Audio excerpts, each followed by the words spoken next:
All right, we are doing it now. It is the Weird Brains panel coming to you for the first time west of the Mississippi and the Rockies.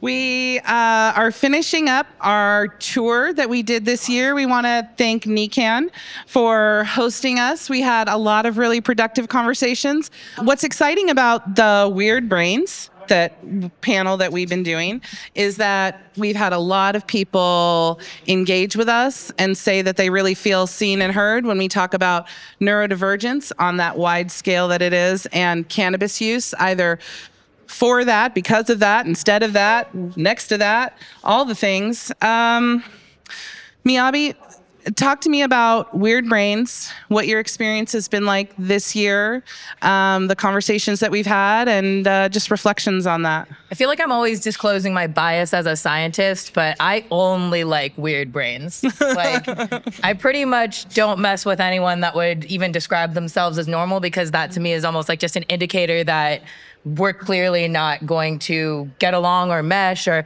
maybe just that there's not as much that's interesting or intricate or deep, honestly, which I know sounds kind of bad and mean, but I mean, I feel like that majority looks down upon us in that way as well, equally. And so for me, this tour and what we've been doing with Weird Brains and these conversations that have come out of this science advocacy, because talking about neurodivergent, which means any type of brain processing that is outside the norm or the standard, it is an umbrella term. An umbrella term means that there's a lot of other categories of things that can fall underneath that umbrella term.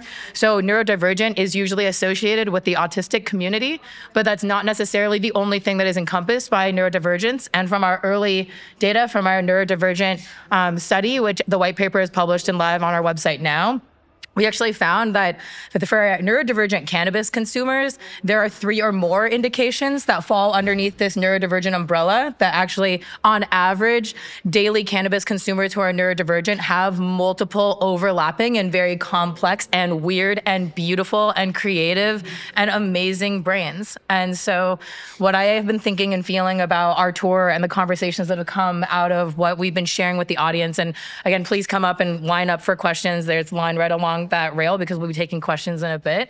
The conversations that have come out of that have been really impactful and really instantaneously deep, in that we've been able to explore different aspects of how cannabis can benefit our brains and actually exchange knowledge around very unique and specific benefits of cannabis for very unique and specific brains. Yeah, thanks, Miyabe. Riley, what is some of the feedback that you've gotten from the community? And really, I remember the conversation that happened in Las Vegas last year during Cannabis Week, when we kind of all reflected the thing that brought us together was cannabis. And what do we have in common? And somebody, I don't even remember who said it, but they're on this panel somewhere. Somebody said, we're all really weird. We have weird brains. It was Dustin. And it was Dustin. Dustin profiled us as weird. Right after he called me an anarchist. Right after he exposed to you that you are an anarchist and you didn't know it. A lot of us are. What's some of the feedback that you've gotten, Riley, since we decided to own that term and put it on ourselves? Tell me about it. Yeah, I mean, there's a lot of weird people in this industry, and I think we have come to this industry because we're accepted within our own community of people. A lot of people who like high doses of THC, and that helps us feel regulated. And kind of what Miyabe was talking about with neurodivergence, it's such an umbrella term, but whether it's OCD, autism, ADHD, bipolar, whatever it is, if your body feels dysregulated in its normal state and you consume cannabis and it can help you bring regulation and balance through the ECS and finding that balance, it's really beautiful. But seeing yourself in data and represented in data, that has been the biggest impact from the community, that I've connected with people a lot, because people feel very isolated and that they can't share their experiences because it's not published or their doctor doesn't tell you it's a valid reason to use cannabis. But when you talk to all these people that identify as a weird brain, and there's so many people with ADHD that love Jack Herer, you know, that's a really beautiful thing to come together and say,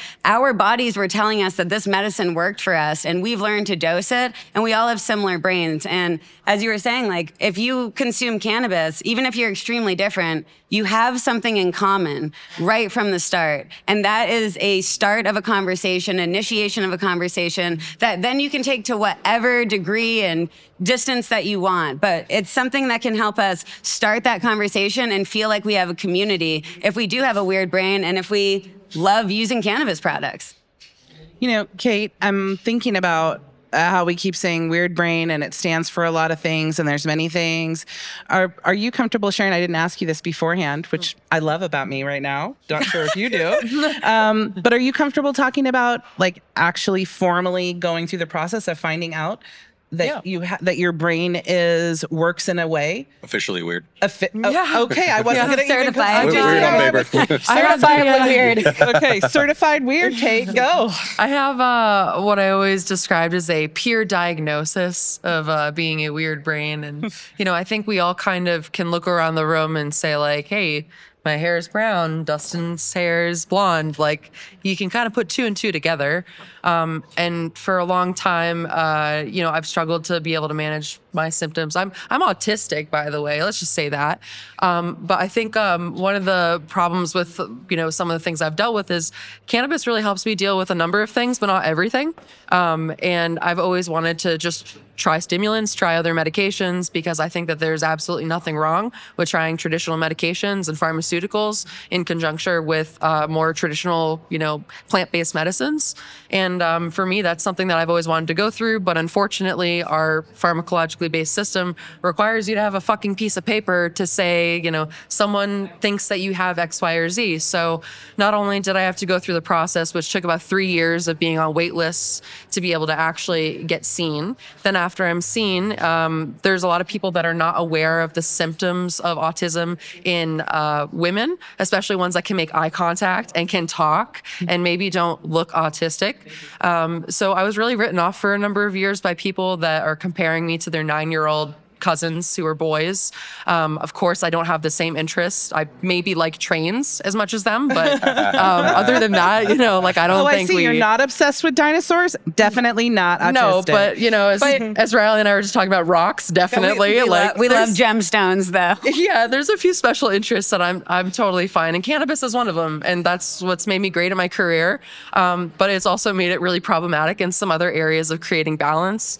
So, I finally did actually get a diagnosis from what's called like an affirming, practitioner.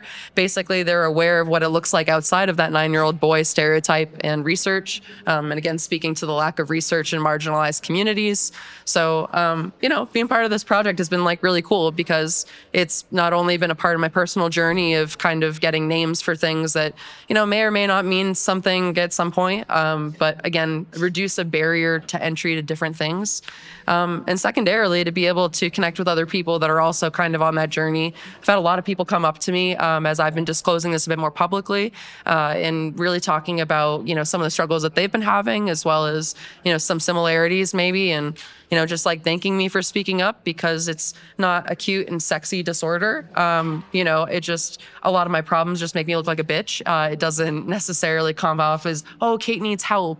So, I think just being able to speak to the experience, say kind of what I'm going through, and some people resonated with it, other people don't, and that's okay. But I'm here for just sharing what's up. Can I just point out that cannabis can actually help mask? And so when Kate was talking about female camouflage, or the phenomenon that people who are socialized as female or grown up or brought up in female femme bodies, that you have a camouflage. There is an additional camouflage. And I think cannabis is an additional camouflage. I think that cannabis is an accommodation that can help mask because it can help you to function. It can improve your quality of life, and therefore it makes your disability more invisible. And I think people think disability is a bad word, and I want to just premise it that I don't, but that's because I am disabled, and that identifying with the parts of me that are disabled but exceptional and excellent has also been the best thing that has ever happened for my brain type. And understanding how cannabis is a central component of the rest of the world actually never knowing about how much it impacts me is actually something that is a gift. That cannabis, it's a medicine, and it can improve your ability to mask, which also can come with some issues. And I think that that's something that you were speaking to. Yeah, well, it's the I don't have a lot of people call it invisible illnesses or invisible disorders, and the whole focus is that I don't look disabled, I don't physically need some sort of support around me, and I think that leads to a lot of assumptions for people. But just because I don't have a very obvious physical need, it doesn't mean that I don't have high supports or built-in supports in my daily routine. Anybody who knows me knows that I dab quite a bit. It's one of my favorite things to do, not only to connect with other people, because it's something that usually people are really excited about their head stash and there's a story and they probably made it or they know the guy that made it. And I just love that connection. So, again, I think it does all come with some kind of community built in, which I think is also a support for people with weird brains. It's not just about the products. It's not just about the effects, but it's about the connection. It's not a pill I get from a pharmacy, put in my mouth, and I, go on with my day. But it's a physical interaction. And, hey, let me share this. Let me show this. Dustin, tell me how weird you are. Within reason, please. I don't think I've ever been normal. Yeah, I can't remember a time where I thought, that makes sense. I'll go do what all those other people are doing. Yeah. Almost exclusively have gone the complete opposite direction. Many times to the chagrin of the people around me too. No, we just got this set of, why are you going that direction? I'm like, oh, that's what I'm on now. So it's been very helpful for me to build those support systems around me so that when I have a good idea, I can implement people that stick with it while I'm off doing something crazy different. But so Future Compounds is a good example. The business that I run with Kyle Jones, we're in the back there. That was something where I had family members that were that had Parkinson's, and they came to me and said, maybe cannabinoids can help us. So we found that extreme high doses, for my one uncle, extreme high doses of CBD isolate in coconut oil was extremely beneficial for him. And we started talking about it a little bit online, and people were like, hey, my aunt and grandma and whoever else has Parkinson's, do you think we could get some of that? And I'm like, look, just go buy the isolate. You can get a big bucket of it for cheap and get some coconut oil, make it yourself. And they're like, we don't, can you make it for us? So then next thing you know, I've got a bathtub full of bottles of coconut oil and I'm mixing and blending. I'm like, Kyle, this is untenable. There's a business here and I'm losing interest in it. I only wanted to do this for my uncle. So we've spawned now an extreme high dose CBD company that I'm not a part of at all. I'm a 5% member. It's in my Instagram handle name, but that business is successful. We have multiple employees. I have nothing to do with it because I couldn't run a business for shit like that. So I think identifying how I'm weird and knowing that I'm gonna struggle to stick with things and knowing that I need to empower the people around me to run those good ideas. They're like, oh, that's a great idea. I'm like, perfect. It's gonna be yours now. Let's make it happen. It's been really helpful. So just identifying my weird and how to use it as a superpower, not something to keep me down, has been beneficial. Yeah, focusing on the positives, not the negative sides of everything. Yeah, knowing that I'm going to suck at all these things over here. So if I can find these people that don't suck at those things, we could probably make something good out of it. And neurodivergent people work really well with things they love. We're very bad at doing things if I lost interest, sorry not guys. Passionate about. And I think, again, that's why the cannabis community and this industry is so good for us, because we love weed and it's our medicine. We want to further this industry and further the science, further the advocacy. And that's part of what we're doing here, sitting up in front of here and explaining that. And being like, we're weird. One of the questions that I had, so here we were all talking about it, and we were on this great Zoom call, and everybody was talking about how weird they were. And then I thought, I'm not weird like that. You know what I mean? And my good friend Dustin Powers, who I've worked with for a number of years now, said, you're an evangelical Christian who does MDMA with your husband, eats a ton of shrooms, and hangs out in the cannabis industry. You're weird as fuck, girl. And you know what? I am weird as fuck, and I love it, because I didn't even know I was. That's the thing that Weird Brains taught me, is I'm also weird as fuck, and I love it. My friend Chuck from the forum. Yes, how are we doing today? Good, Thank thanks. you so much, all of you. I guess I'm a little weird too. I'm a cancer survivor. So what I wanted to get into a little bit, thank you very much, and it was all cannabis, all RSO related. What I want to talk about is a little bit about developing strains more specific for cancer people. Like what we work on is we want to make the patient feel good, because obviously one strain could send them in one direction. So there's that. There's also the new LED lighting, which we know the different spectrums can bring out different elements and different cannabinoids and things of that sort, and compounds that could help. So could you just lead some credence on the future of cannabis and cancer, and I'd love to hear it. And thank you so much, Mind all if of I you. jump and in real thank So you. specifically breeding, cultivating, genetics, and cultivars, the way they're cultivated, the way they're bred for specific treatments. Maybe a quick answer from Nap on that, or Kate. Kate, you got it. So, I think that, when it comes to genetics, I think there's this whole concept of people wanting a future where there is a very personalized approach to cannabinoids, to terpenes.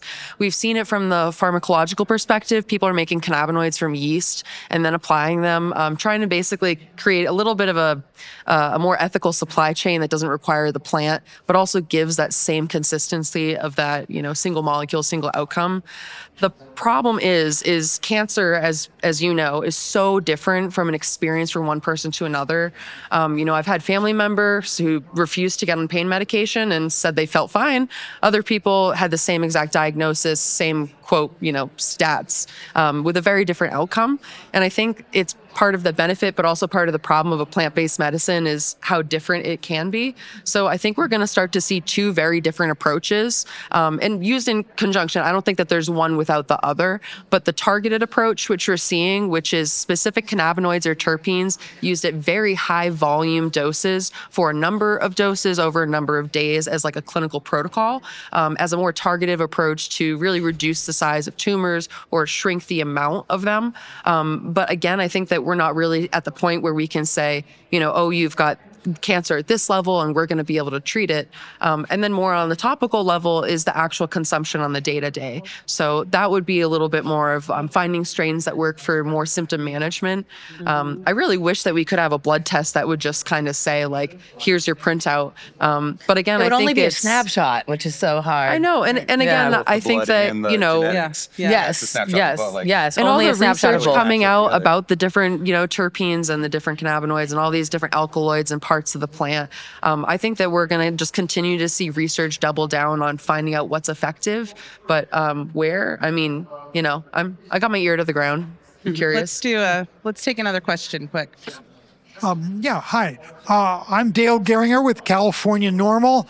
We've been getting a lot of flack in California about the increase in high potency cannabis around.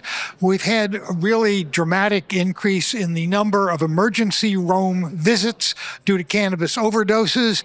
We've also seen increasing reports of cannabis hyperemesis syndrome, which is severe nausea brought on by extreme long-term know what it's brought on cannabis by yet. use. The I think research is out on that. I would disagree with that Okay. actually at this point, but I'd refer you to Dr. Russo on that. He published But recently a Anyhow, pretty good paper. Anyhow, the California Department of Public Health has recently convened an expert panel on this, which conveniently excludes any of us or anybody even with knows about medical cannabis. And they came back with a report with a lot of recommendations in it, among them potency caps, something which we at Cal Normal are definitely opposed to. But I'm wondering, what is the weird response to these real public health issues? I think we're going to take that one. You bet. All right. So first of all, no denying that there is an issue going on here with cannabis hyperemesis syndrome and with hyperpotent products and flower that is way stronger than it ever was before. I remember probably the highs early on would be 15%, right? With higher terp values. That's still going to be my gold standard. I understand where you're coming from with that. We're changing the plant. We're having a lot of THC. The focus on THC has come from the testing. The problem there, and we talked about it in one of our other panels, has to do with public education, right? The lack of understanding about that and the lack of risk reduction and harm reduction around that. That being said, we still don't understand a lot about CHS. It is both overdiagnosed and underdiagnosed at the same time, which is very, very complicated. Until we have complete honesty with our medical professionals and until medical professionals stop discriminating against daily consumers of cannabis, you will not get an accurate number for that. Not only that, but we aren't tracking the other medications that are being concurrently used with cannabis, because we are very much so discouraging people from being open about talking to their medical professional. And I'm not telling people to go do things that I don't do. Let me be completely clear. My PCP doesn't know that I use cannabis. I mean, I guess maybe if they're going to watch this, but the chances of that are slim, because the only medical doctors who practice who are interested in cannabis are the ones who are already out here and already educated. So our issue around this has a lot to do with what we are trying to change. And so my answer to what are the weird brains and what's the response to the weird brains doing that is that we have to change this stigma. We have to be able to talk about things in a way more transparent way without fear of that retribution, because we don't understand yet a lot of those things that you were describing. And yes, we should pay attention to it, but we should not automatically demonize the plant. And as advocates of cannabis as medicine, we shouldn't necessarily pick and choose something. It's going to be the neem that's on there. It's going to be this. Like, we don't know.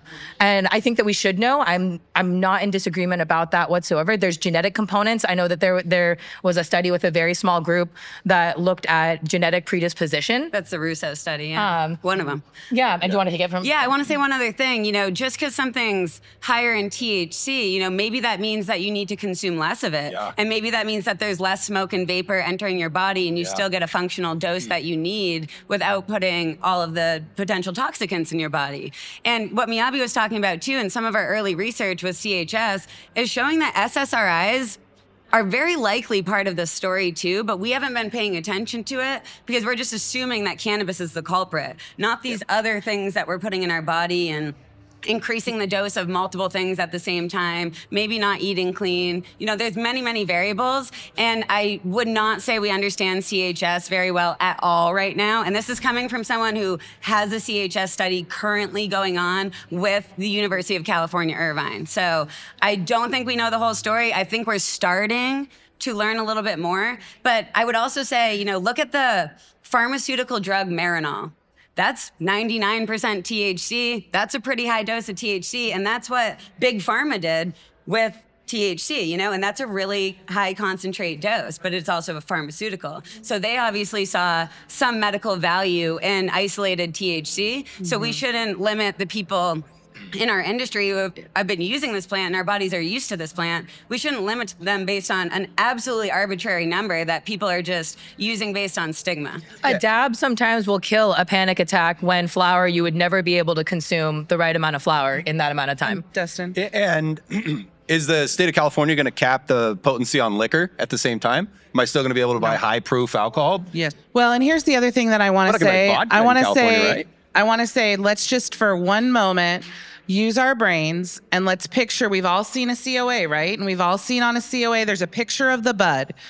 I can use my non-scientist eyes to identify that that bud is composed of stems, leaves, chlorophyll, cellulose, carbon, all sorts of things other than that tiny little dusting of beautiful frosty trichomes that are on there. And there's no fucking way, that's the technical term I'd like to use right now, abso-fucking-lutely no way that that's 30% THC. Can I get an amen on that?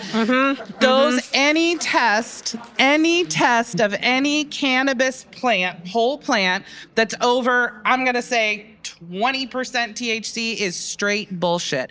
We have a system that incentivizes lab shopping and high lab things. And now the state's going to come in and say, oh, we can't do that anymore. And you watch, it's going to turn on a dime and nobody's going to see. Queen of the Sun Grown is going to turn her flower in. It's going to come back at 15% and she's going to say hallelujah. You're going to pay extra for lower test panels. And right now they pay extra for more. So until the state can figure out how to reinsert the science and the analysis in scientific analysis, none of those caps are relevant at all.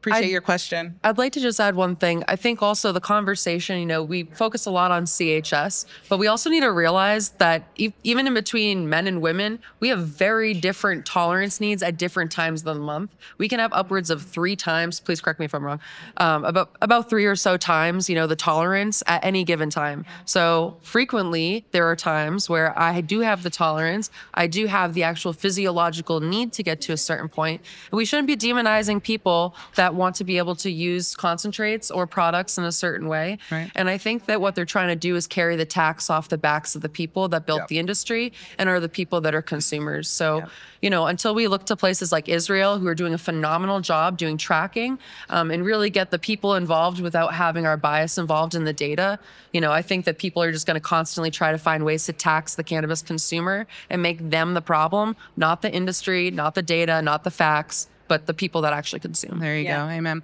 We got time for one more question, then we're going to wrap it up. Well, I'm super excited to be here. So thank you guys for hosting this. This is amazing.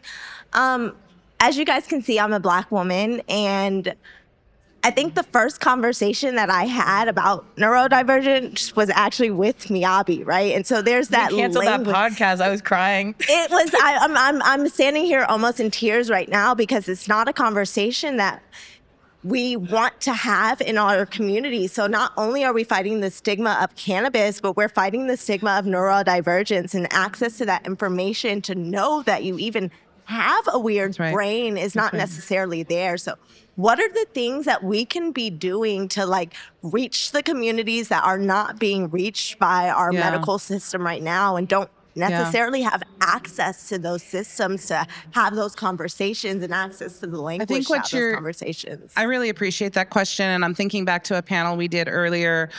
And Danielle Bernstein from Laurel Crest she's from the South. And she was talking about how difficult it is for her communities in the South and communities that have been disproportionately affected by the war on drugs and prohibition, have a real knee-jerk reaction. Cannabis is a drug. We don't like drugs. Are you a drug person? Are you a thug? Is this a gang thing? And so there's no room for cannabis as a medicine in a lot of communities. It's either we're leaning really into drug culture or we're completely prohibition. And I think that that's a reflection on the damage that's been done to these communities by the war on drugs. It's a reflection of the lack of education and willingness to even have the conversation. And this form factor, this 52-year-old Sunday school lady, gives me an opportunity to talk to a lot of people who wouldn't want to talk about weed normally, right? They're not going to talk to Dustin about weed, that's for sure. But it gives me the opportunity to do it. And I think that in all of our spaces where you function, where you are, you need to be that voice of, this is my medicine, and or this is something I take just for the side effects because this medicine's so great.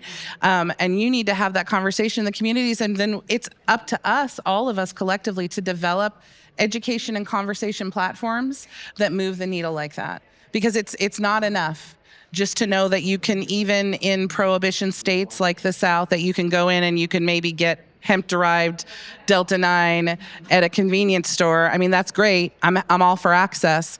But we need to push consumer education. And I'll tell you what, there's not a lot of money in giving out free education. And so we need to find the pockets of money in this. So did you figure that out? We need to find the pockets of money to fund this. A huge part of my job is finding pockets of money so that I can fly people around the country. I can platform people. We can build a stage like this, but we have to find those folks that have the funds to do it, because money makes this work, and there's not a lot of money in those things. Does anybody else have I would love to add this. And then wrap up. Yes, also. This is actually a great place to stop with this, because it's speaking to everyone who's here right now and everyone who's part of this industry. Because one of the things that we talked about a lot in that conversation, which thank you so much for your kindness and understanding, and we will record for sure, and I won't cry this time at the beginning. But one of the things that we talked about a lot was about intersectionality and a difficulty there, and differences in communication styles, communications and cultures, and differences in understanding cannabis in that context. And I don't mean that just in a BIPOC way or as a queer way or as a neurodivergent way or whatever way we want to categorize the intersectionality. But what I mean by that is that the most effective conversation around cannabis, the most effective public education is not going to come from a scientist. I mean, yes, I do think that I clearly think what we do is important. We care a lot about it, but we care about educating you, because every person who's in the industry, every person who's a medical caregiver, or medical patient, medical caregiver, every person who loves and benefits from this plant, if we are empowered to feel confident about how we can speak to that medicine, then we can have those conversations at the 6th to 8th grade level with our families, starting with our most trusted people in our families. We can start to have those conversations with our coworkers maybe. Where do you go on your walk every day at lunch? Like, why do you walk at lunch in the beginning of the day, or in the middle of the day every day?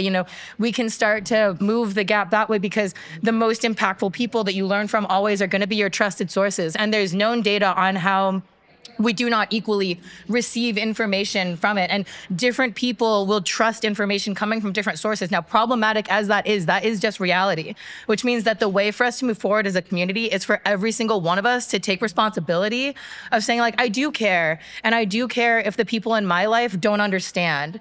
Because the people in my life who didn't understand, they certainly understand now that I can explain it to them the right way about how much it helps me, because they love and care about me. And so if we can get to that point where we're empowering other people, even if it's whatever you feel comfortable educating about, to meet them there.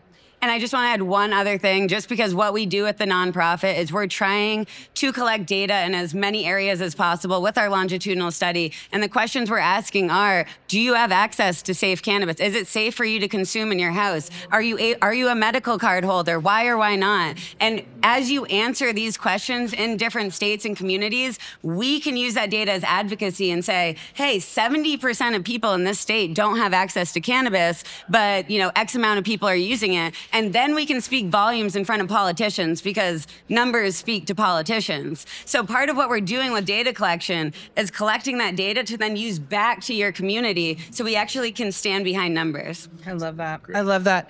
You can look forward to Weird Brains hitting the road again in 2025. We plan on being in Boston in March. We plan on being in Miami whenever that's going down. And we'll hopefully get one more in there as well. It has been... We're going to be back here. And I do have some Weird Brain pins for the really weird brains out there, that especially if you've attended other talks that we've given. Yeah. We'll be giving a couple of those out. Oh, I love it. I love it. On behalf of the Weird Brains, that's a wrap. Good year, guys. Stay weird.